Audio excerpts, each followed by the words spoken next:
Hi kids! Long time no see. God, it's been days. And I feel like, I don't know, somehow, like, when I'm not with you, I feel so alone. Truly. I feel like you're part of my family now. And the reason I say that and everything is the whole love thing. We're back into that again. But just wanted to try to tell you that I do love you. But anyway, hey kids, I gotta really, about my presidential announcement and that I was running for president of these fine United States, I gotta really confess to you kids, I've had a revelation, and I really, how can I put this? I didn't think, straight up, okay? I told you I'd never lie to you, so here comes, once again, the honesty part. Frankly, I thought,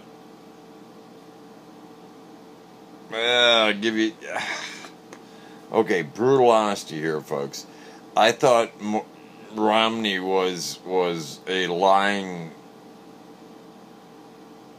a untruth-telling, pretty intelligent moron, and that his basic personage and history are self-evident of the kind of guy he is. And I thought, overall, if you have like $250 million, conservative estimate, invested all over the globe, and I say invested, I'm saying in Grand Cayman Islands bank accounts, Swiss bank accounts, and all that, and you're not willing enough, you're putting yourself out there as a man. And when I say a man, a man, a woman, you're putting out a man as a representative of whatever sex or species you are. Say species. That you're supposed to be the highest part of creation. Really, as highest as God has created. And therefore, it gives you a certain amount of responsibilities to be what God has created you to be, is honest to a fault and open. Okay, I need to take my glasses off so I can look straight in the eye for this. All right. I don't know. The whole deal is I'm going to release 2 years of my income. I'll release all of mine. And anybody that's rich ought to do the same. I'm rich, and I'm proud that I'm rich because I made my money in a above board manner. Now, to me, it just, I don't know, it's kind of a no-brainer. If you got something to hide, don't show it. And that's the feeling behind a lot of even Republicans as well as Democrats. That being said, I'm not getting into politics here. That's just my grok on that. Now, I think I've already stated that I'm pretty disappointed in Obama, and that a lot of things he said he was going to do, he did not do. A lot of the people that got us into the financial mess that we're in right now are still running the show. Geithner et al. But the point I'm trying to make, folks, okay, is meet the new boss, same as the old boss. The old farts, remember that from the Who song, meet the new. But anyway, I digress. The point I'm trying to make, it's not giving a lot of hope to the human race. And that's why I decided I throw my hat in the ring, because I figure I'm no worse than any other asshole that's running. Now, I had no faith, I lost faith in the Green Party, being as, quite frankly, in other countries they're making massive amounts of progress. They hold muchly government posts there. And for the good of those countries, I might add. Because, I mean, they're ecological, they're recyclable, they're taking care of the planet as well as encouraging the growth of the common people. Growth intellectually, economically, etc. But not going into that. But the Green Party is really working well for Europe. In this country, for some reason, people just can't click with it. And I think a large part of the problem, people are going to take a while to get over it, is the Ralph Nader thing. because, quite frankly, people looked at Ralph Nader, may or may not be true, as a spoiler in elections and ended up hating the Green Party for ending up putting pieces of crap like George Bush and whatnot in office twice. In other words, like, they're saying Green Party siphoned off votes from the Democrats who might have had a chance. Now, much as I'd like to say that was true, I have to say, really, I think it was mostly a point of crooked poll takers and people being bought off in a big scam both in Florida and in Ohio, the first and second Bush administrations.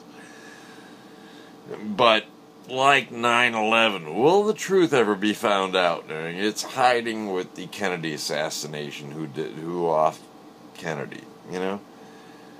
So, but basically this year, okay, I was kind of like, I was voting for Obama rather than Romney. Straight up, folks. I started investigating the Green Party. They have a retired school teacher who ran against Romney who's right on.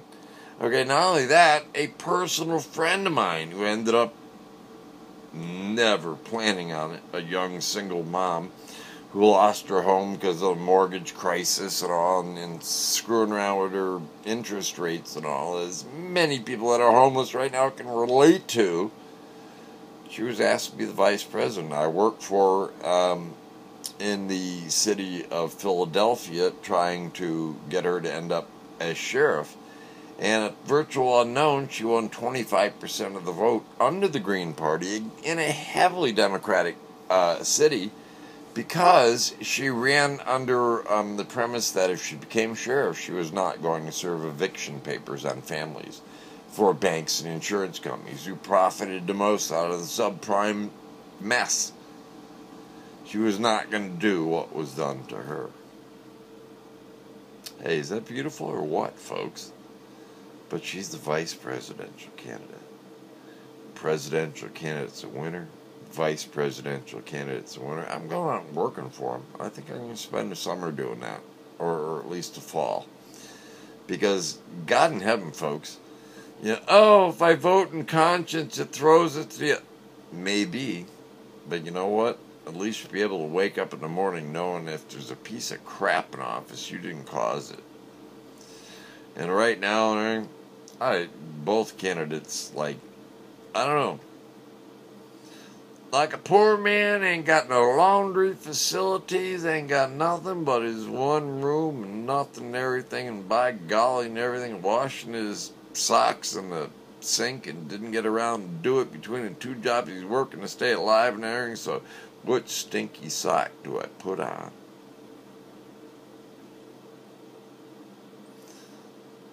Or maybe today, screw it all, I'll just throw on my sneakers and go barefoot. That's your alternative, folks. Which stinky sock do you wear? Or maybe go barefoot. Time to go barefoot. Just a thought. Hey, I don't want to be president. I never did. I announced my candidacy just sort of as a thing, just say screw them all. I was going to vote for Obama, but like now, I'm just so fed up with the two of them and everything's time for a change. Time to maybe just throw both stinky socks out and throw on just your sneakers and go out that way towards the world. I don't know.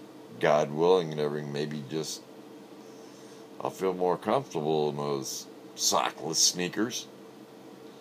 But I'll know that maybe with two stinky socks and everything, maybe someday and everything, things will be well enough where I can throw them right the heck out my window and go out and buy a new pair of socks.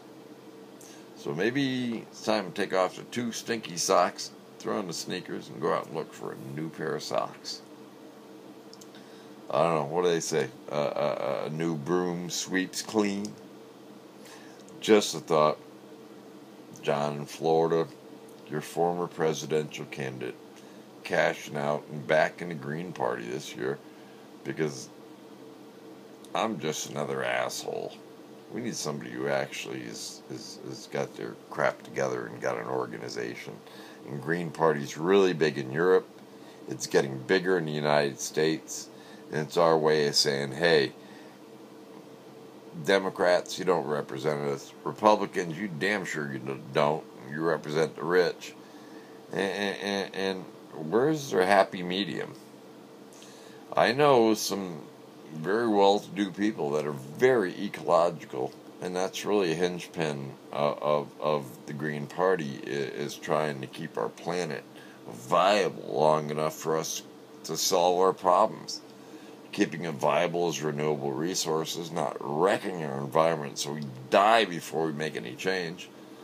Isn't that it? Between global warming and air pollution and water pollution, and God, we've got to stay alive long enough and keep our planet alive long enough for us to solve the other problems. Simple as that. This is John in Florida, alias fucking hippie, telling you I love you and I care about you, and I wouldn't even waste my time talking to you unless I felt you personally were worth it. Okay? Loving you. Peace out and everything, and never lose faith. Because there's a loving and merciful God up there that really cares about you. Truly. And I do too. I know you don't believe me, but really, someday we'll meet. Here and hereafter, right? But someday we shall meet. And you go, yeah, because we'll all meet up. We'll all be part of the one, hopefully. And hopefully I'll be able to give you a hug. A spiritual hug, because we won't have bodies, maybe. Who knows? But anyway, I'll give you some kind of hug. A spiritual hug, a mental hug, an emotional hug, whatever. But I'll give you a hug and say, hi. Welcome to the fold. Here it is. All caring about each other. And we have no needs or wants, because we've cared about each other and we've taken care of those. Wow, just fantasy? I don't think so. Otherwise, I'll tell you what, I would have given up a long time ago, unless I believed in a really merciful God above, and getting you to live, because you're starved of love, and you have love overflowing. You have so much love to give, and just don't know where to give it, and you need so much love and don't know where to get it. Trust me. That's why Jesus came. To tell you all loved. Really. Otherwise, why would God send himself in perfect form to show us how to live and how to love? And we turn around and kill him. He screwed his eye. He rose from the dead. That's a beautiful thing. That's what I believe. But we can get into a whole nother thing about historicity. I mean, there was over 5,000 witnesses that saw Jesus after he had lain in a tomb for 3 days. And there was people guarding the tomb. And he disappeared, then came back. After 3 days, the tomb was open. Jesus was walking around. And James put a finger into the hole that the spike had been driven through. And basically, when you have 5,000 witnesses in there, it's what they call historicity, provable history. And there was numerous Jewish historians that are extra-biblical, outside the Bible, that testified about Jesus and all that. So, I mean, don't tell me he didn't exist. And if you believe he didn't exist, fine. I respect that, you idiot. But we'll talk about this another time. But in the meantime, just at least go on the internet and check out Green Party and check out the acceptance speech for the new nominee and the vice president and what they represent these people as people, not the party. Screw the party and everything. I mean, the party's clean. Their whole platform is awesome. These two women are people I really respect. At least check them out, and then you'll feel like your vote won't be wasted. And whoever ends up president is going to end up president, regardless of who you vote for, right? Because if you're like me, it's already a done deal, okay? But at least you go to bed and wake up next morning and go, damn, I did the right thing. and you'll pray.